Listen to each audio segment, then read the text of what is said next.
The clock is ticking. It's nearly up as the Senate has yet to agree on a House-passed bill to keep the government open and funded for the next 6 weeks. So we're joined live right now from Washington, D.C. Oklahoma U.S. Senator James Lankford joining us. Senator Lankford, always a pleasure to have you here on the program. Thanks for the time, especially with so much happening right now. Can you just bring us up to speed? Give us as much detail as you can about what actually is happening in this moment, obviously running up against the clock. Yeah, we are running up against the clock. Last week, the House of Representatives passed a short-term spending bill called a continuing resolution. It keeps our spending at exactly the same level as what we have been in the past year for the next 7 weeks while we finish the negotiations. There are 12 bills that all have to be passed. None of those have passed yet. So the focus in the House was just keep us going, allow us to be able to finish the negotiations. It's what's called a clean CR. And so it just keeps things going status quo on that. Oddly enough, Democrats have stepped up and said, no, we want $1 trillion change in spending. We want to roll back the one big beautiful bill. We want to extend some COVID era bonus payments for insurance companies during this time period. And we've said, hold on, time out. We're not doing any of those things. Let's just keep it going right now and keep us open.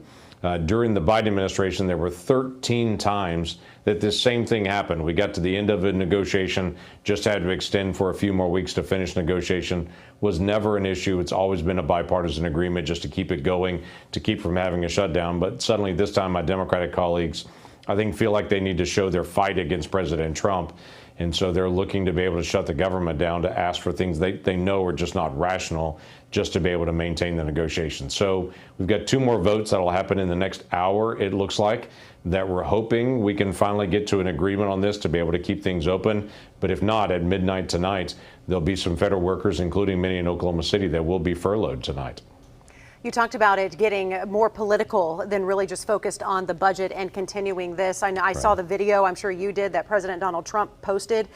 Do you find things like that to be helpful? And when you say that Democrats are just trying to kind of stick it to the president, and then you see him post something like that, what is your message when Oklahomans see this divisive back and forth when it's really just talking about government funding, or that's what it should be about? Most people that I talk to say, you guys just do your job. Just do your job, get the things done. I don't want to have to think about government. I want government to do its job so I can be with my family, do my thing and my responsibility. So my focus is always, okay, how do we actually get the things done that need to be done and get them done on time? So I think it's frustrating. A lot of people look at the craziness and they'll just say, you know, I'm upset at everybody, and I get that.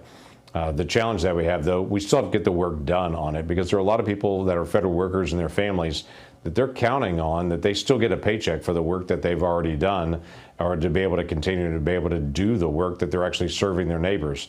So we'll work our way through this drama, but my goal is, let's keep it open. Let's keep negotiations going. There are hard things that be negotiated. There is overspending happening here. We need to get that overspending taken care of, but not while there's a shutdown. Senator, explain to me how, for people watching right now, maybe they do or they don't understand the filibuster rule there in the Senate, where you need 60 votes in the Senate compared to the House, where you just need that simple majority. So really, it makes it harder on you and your colleagues there in the Senate, because you really do need something bipartisan to go through and happen. We were talking last week to Congressman Tom Cole when he was back home in Oklahoma, and he was like, listen, we did our part. It's on the Senate. But it's harder on you guys right now, because you really have to figure something out together.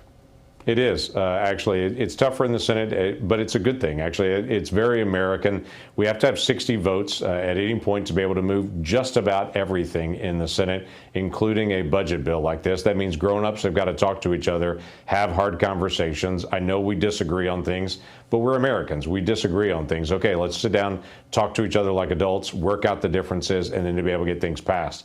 The House has passed the short-term spending bill, and the ironic part about this one is 13 times during the Biden administration, we had something similar to this. Every time it came to the Senate, it passed with a bipartisan majority. Both parties came to an agreement and said, yes, let's just keep the government open while we're trying to negotiate. This time, Democrats are saying, nope, not going to keep the government open, want to do the resistance. We're trying to say, okay, stop. There are negotiations that need to happen, but it shouldn't be during a shutdown. So let's just keep the status quo while we finish the negotiation. I like that quote from you, Senator. You said it should be grown-ups having conversations. We have to have hard conversations, and we need to come to an agreement. Are Yep. you having these conversations? Walk our viewers through what this actually looks like. Are you just out in the halls at the Capitol having these conversations? Are you texting, trying to negotiate, trying to convert someone to come over to your side? How does that work? Yes, ma'am. All of the above on that. We've had hallway conversations. The Republicans met for a lunch. The Democrats met for a lunch separately, talk about all the different options. I've been texting back and forth with some of my Democratic colleagues today. We've been in hearings having conversations. There's a group of Democrats saying, I don't want to do another continuing resolution. I want to have things that I want to have. And we've said, okay, I understand what you're saying, but the House is not in session. They're not even here. If we don't vote on this tonight, literally we're going into shutdown mode on it. None of us want to be able to have that. At least most of us don't want to be able to have that. So our Democratic colleagues have got some tough decisions to make. The hard part for them is in March of this year, they voted for a continuing resolution, and the very far progressive left really went after the Democrats in the Senate that voted for it. I mean, just attacked them ruthlessly on social media, came and protested at their house and protested at their office saying, you can't do anything that helps President Trump. Their statement was, I wasn't helping President Trump. I was just keeping the government open and operating. Ironically, we're still functioning under Joe Biden's budget still right now. So we're trying to get to the next year appropriation, but they're having struggles politically, feeling like they have the space to be even approve a 7-week extension of Joe Biden's budget. To feel like that they could even do that. So it is a weird moment. I get it. It's harder for Democrats because their base is all telling them resist President Trump. We're just looking at it saying, let's get the work done. Senator Lankford, we appreciate the time. We wish you luck, and we look forward to keeping updated as to what's happening there in Washington. Thank you so much. You bet. Thanks, y'all. Keep praying for the nation.